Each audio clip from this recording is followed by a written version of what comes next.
Bienvenidos a una nueva clase del TEPA Montes Norte, en el que vamos a tratar el tema de la atmósfera, hidrosfera, geosfera, biosfera y relaciones entre ellas, que pertenece al módulo 2 y es el tema 4.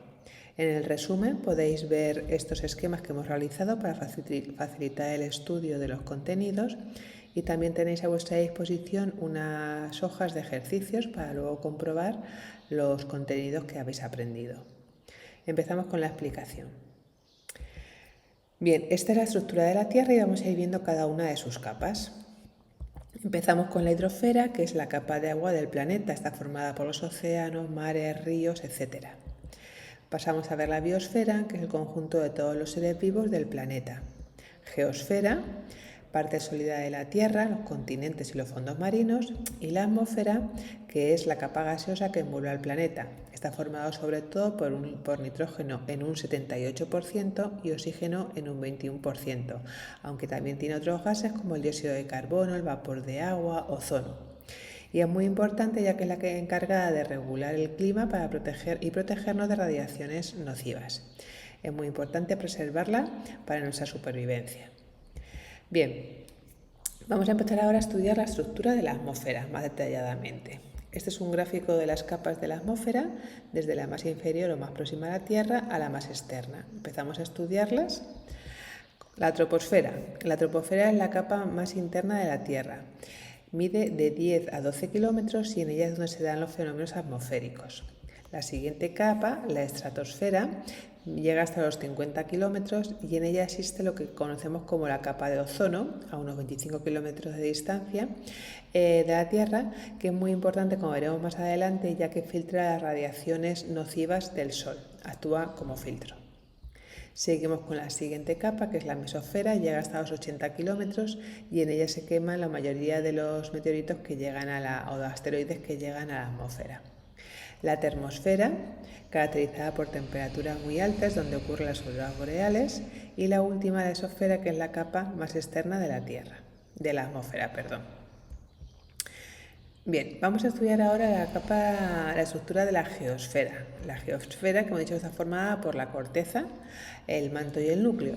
La corteza es la capa más externa, formada por rocas y minerales, y está dividida en la corteza continental y en la corteza oceánica. El manto es la capa intermedia y el núcleo, que es la capa más interna, donde se encuentra, está formada por hierro y níquel, y en ella se divide en núcleo externo y núcleo interno. El núcleo externo y el interno. Bien, vamos a estudiar un poco más detalladamente cada una de ellas. La corteza. La corteza también se conoce con el nombre de litosfera y en ellas hay que diferenciar una corteza continental y una oceánica. La continental es la más gruesa y la oceánica es la más delgada. En esta zona litosférica es donde se manifiestan los procesos geológicos internos que se deben al calor interno de la Tierra, por ejemplo los volcanes y los terremotos, y también se dan los procesos geológicos externos que contienen o que están compuestos por los procesos de erosión, transporte y sedimentación, que son debidos a motores externos de la Tierra, que son la energía solar y la fuerza de la gravedad. Y estos procesos geológicos externos van a modelar el paisaje. Bien, en cuanto al manto, podemos añadir que llega desde la corteza hasta una profundidad de unos 2.900 kilómetros y en ella, es una capa sólida, aunque la primera parte es algo más plástica, llega hasta los 700 kilómetros, aunque no es homogénea, y se conoce con el nombre de la astenosfera, que es la que se considera como el calor o el motor interno de la Tierra. Y por último, el núcleo o endosfera está formada por metales como el hierro y el níquel y se divide en el núcleo externo, ese que se extiende desde el límite inferior del manto hasta los 5.100 kilómetros de profundidad, y el hierro y el níquel y el azufre están en estado líquido. Y luego el núcleo interno, que ocupa la esfera central de la Tierra y se encuentra compuesto por hierro y níquel a más de 6.000 grados centígrados, que se encuentra en estado sólido. Bien, vamos a pasar ahora a ver cómo se relacionan en las capas que hemos visto anteriormente. Vamos a ver la relación entre la hidrosfera y la atmósfera. Bien, están relacionadas mediante el ciclo del agua, que veremos más adelante, contiene o está formado por los procesos de evaporación, condensación y precipitación. La relación que existe entre la biosfera y la geosfera, es decir, entre los seres vivos y la capa superficial de la Tierra.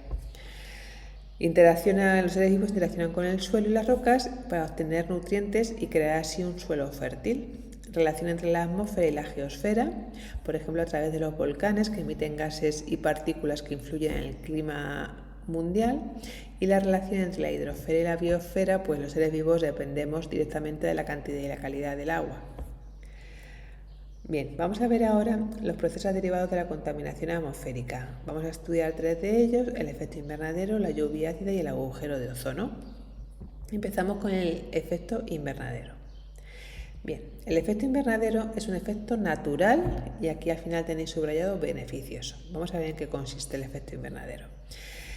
Bueno, pues de toda la radiación que emite el Sol, solo una pequeña parte va a llegar a la Tierra a través de la atmósfera. Parte de esa energía que llega a la Tierra es retenida en la atmósfera, haciendo que la temperatura media del planeta Tierra sea en torno a los 15 grados centígrados y por lo tanto permita la vida en nuestro planeta. Por lo tanto, este efecto es positivo, ya que permite la posibilidad de que exista vida en la Tierra. Dentro de la atmósfera, los gases atmosféricos que retienen ese calor del Sol que permite la vida en la atmósfera son principalmente, la vida en la Tierra, son principalmente el vapor de agua, el CO2 y el metano. Si no hubiese este efecto invernadero con estos gases alrededor de la Tierra, es decir, en la capa más baja de la atmósfera, que retuviese ese calor del Sol, se calcula que la vida en la Tierra sería unos 33 grados más baja de la que tenemos actualmente, es decir, habría una temperatura media de 18 grados bajo cero. Por lo tanto, vuelvo a decir, el efecto invernadero es un efecto beneficioso, ya que permite la vida en el planeta Tierra. Vamos a ver entonces el problema del efecto invernadero. Bien, cuando aumenta la contaminación y aumentan aquellos gases que hemos nombrado anteriormente que retenían el calor, lo que ocurre es que el aumento de invernadero sí es perjudicial, ya que se retiene más calor al haber mayor concentración de gases. Hay una mayor tensión de la radiación solar y con ello se produce el calentamiento global, que es responsable del cambio climático. Entonces, en un estado natural, los gases que hay en la atmósfera retienen un calor suficiente para que exista vida en el planeta Tierra. Pero cuando se aumentan esos gases en la atmósfera, la retención del calor es mayor y por lo tanto va aumentando cada vez más la temperatura del planeta, complicando la vida de muchas especies. Bien, ¿cuáles son por lo tanto las causas del efecto invernadero? Tenemos la obtención de energía a partir de la quema de combustibles fósiles, porque todo ello lo que hace es aumentar la cantidad de CO2 en la atmósfera, que es uno de los gases que retienen el calor. La deforestación. Toda la masa vegetal de la Tierra consume CO2 para hacer la fotosíntesis, de tal manera que cuanto más deforestación hay, es decir, cuanto menos masa vegetal hay en el planeta, mayor será la concentración del CO2, que hemos dicho que es un gas que retiene calor en la atmósfera, en la Tierra. La ganadería intensiva y los arrozales provocan un aumento de metano en la atmósfera, que también es un gas de efecto invernadero. Y ahora vamos a ver las principales consecuencias del aumento de calor en la Tierra por ese efecto invernadero negativo. Se producirán subidas del nivel del mar, deshielo de glaciares de montaña, disminución de la superficie helada, por ejemplo en Groenlandia o en el Ártico, sequías, huracanes, grandes precipitaciones, inundaciones, olas de calor y cambio de hábitat de especies animales y vegetales. Aquí tenemos unas imágenes del aumento del nivel del mar, que sumergiría zonas costeras, el deshielo de los glaciares, o incendios, huracanes, sequías, etc. ¿Qué soluciones podemos proponer para evitar este efecto negativo del efecto invernadero? Pues reducir el uso de combustibles fósiles, para que haya menos efectos, menos gases invernadero. Sustituir el modelo energético por energías renovables, como la solar, la eólica, etc. Ejercer planes de ahorro de energía para que haya más eficiencia en el ahorro energético, en vehículos, en iluminación. Desarrollo de planes de reforestación y protección de ecosistemas para que haya más masa vegetal. Y establecimiento de protocolos internacionales que se comprometan a actuar de una forma saludable, medioambientalmente hablando. Bien, vamos a ver ahora el agujero de ozono. Bueno, antes de pasar al agujero de ozono, os voy a colocar también en el blog un vídeo muy ilustrativo sobre el efecto invernadero por si queréis verlo y para que os ayude a entenderlo mejor. Bien, como digo, vamos ahora a ver el segundo problema de la contaminación atmosférica, que es el agujero de ozono. La capa de ozono es una capa de la atmósfera que se encuentra dentro de la estratosfera, como hemos visto al principio del tema. Es una capa que se encuentra a unos 50 kilómetros y está formado por un gas que se llama el ozono, que está formado por 3 átomos de oxígeno, que es muy importante ya que se va a encargar de filtrar la radiación nociva del Sol para que no llegue hasta la superficie terrestre, ya que esas radiaciones negativas o nocivas del Sol pueden producir problemas importantes relacionados con enfermedades cutáneas y con cánceres. Entonces aquí tenéis un esquema de cómo la capa de ozono hace de protección, de filtro, para que estas radiaciones nocivas no lleguen hasta la superficie. El problema del agujero de ozono es que esa capa de ozono empezó a disminuir de grosor, desapareciendo ese filtro que nos protegía de las radiaciones nocivas. Se produjo a partir de los años 70 cuando se empezaron a utilizar los gases clorofluorocarbonados, conocidos como CFC, que existían en aerosoles, disolventes, sprays, fertilizantes y que al reaccionar con la capa de ozono hace que ésta se vaya descomponiendo y cada vez sea más delgada, de tal manera que lo llamamos agujero de ozono.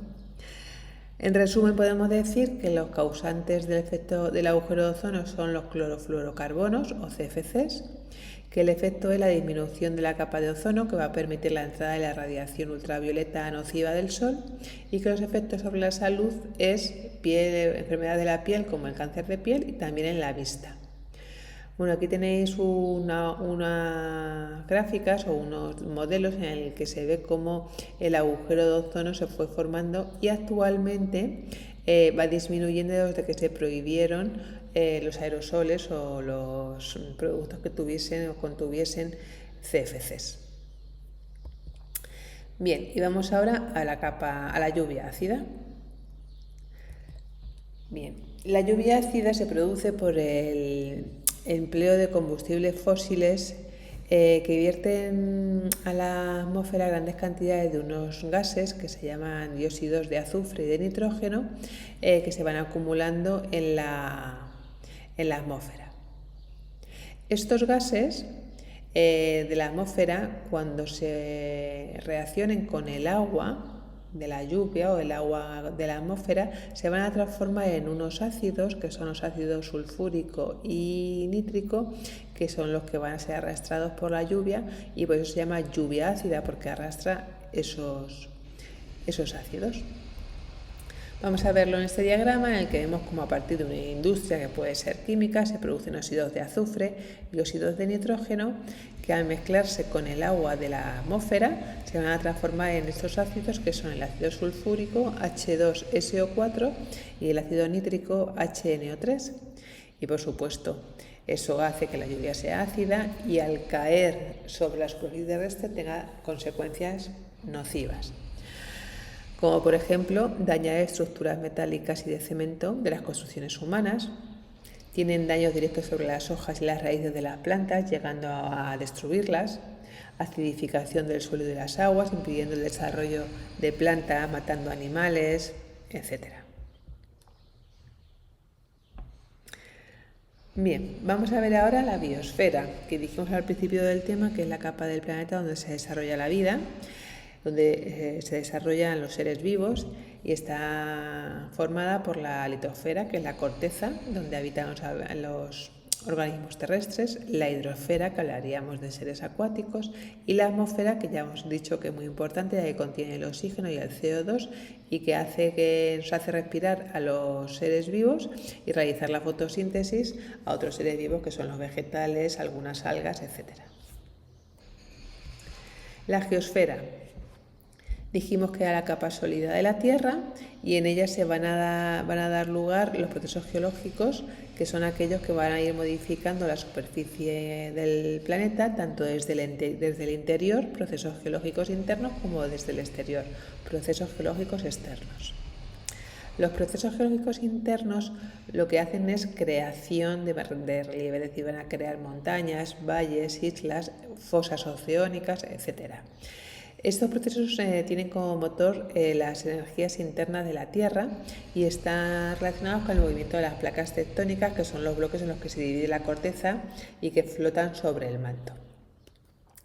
Estos movimientos y de las placas litosféricas sobre el manto, realmente sobre la esternósfera, pues van a provocar nuevos relieves, plegamientos y fallas de la corteza, terremotos por la liberación de esa energía que se acumula en los movimientos de las placas, volcanes porque ascienda el magma del manto a través de la corteza, etc. Y los procesos geológicos externos son los que van a modelar la superficie del planeta, pero desde el exterior, es decir, utilizando agentes geológicos externos.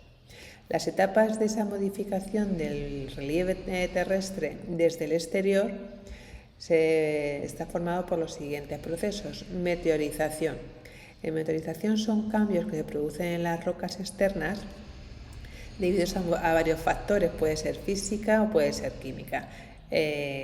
Cambios de temperatura, gases, efectos de seres vivos, que van haciendo que las rocas de la superficie se vayan modificando, fracturando, modificando, etc.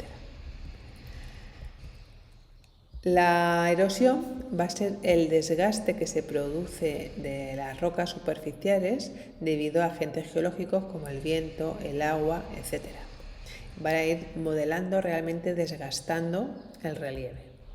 El transporte consiste en que esos fragmentos que hemos obtenido a partir de la meteorización y de la erosión de las rocas van a ser transportados por agentes geológicos hacia zonas más bajas, que vamos a llamar cuencas.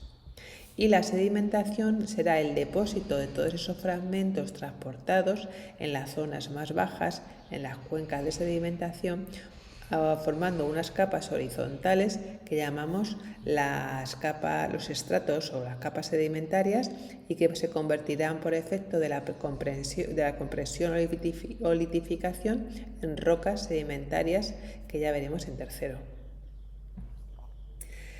Bien, vamos a acabar con la hidrosfera, que sabemos que es la capa de agua de la Tierra, ocupa 3/4 partes de la superficie de nuestro planeta y se divide en un 97% de agua salada y solo un 3% de agua dulce. Es una capa fundamental, por supuesto, porque dependemos del agua para sobrevivir, pero también porque regula el clima y la temperatura.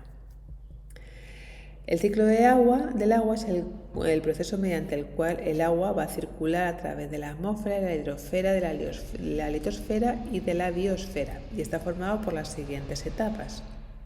En primer lugar, la evaporación. El agua de océanos, ríos, etc. es evaporado debido al calor del sol. La segunda etapa, la condensación. Este agua que se ha evaporado sube hacia zonas más frescas, con menor temperatura, se va a enfriar y se va a condensar formando las nubes. Precipitación. Cuando las nubes acumulan suficiente agua, este agua va a caer en la tierra, sobre la superficie, en forma de lluvia, nieve, granizo. La infiltración y la escorrentía. El agua que cae regresa a los océanos por ríos, lagos, a través de corrientes que se infiltran en el suelo formando los acuíferos y finalmente regresa a los mares y océanos. Tenemos que decir que el agua es esencial para la vida en la Tierra, ya hemos dicho, porque dependemos de ello para sobrevivir, y también porque es responsable de la temperatura y de regular el clima en el planeta. Entonces es muy importante que tengamos claro que hay que hacer un uso responsable y sostenible de los recursos hídricos para permitir así la disponibilidad para nuestras generaciones futuras. Los seres humanos utilizamos agua en muchas actividades, en el consumo doméstico, por supuesto, agua para alimentación, aseo, etc. Consumo industrial, el agua es utilizada en la fabricación de prácticamente todos los productos para generar energía, en la energía hidráulica. Y después de todos estos usos que le damos al agua, tiene que tener un tratamiento para que pueda ser reutilizada en las estaciones depuradoras de aguas residuales y tiene que pasar por las potabilizadoras para que sea apta para el consumo humano con otros tratamientos más específicos. Bien, pues hasta aquí la clase de este tema del módulo 2. Espero que os sirva de ayuda y recordad realizar las actividades que están propuestas, así como escuchar el vídeo del efecto invernadero que tenéis también en el blog. Un saludo y hasta la siguiente ocasión.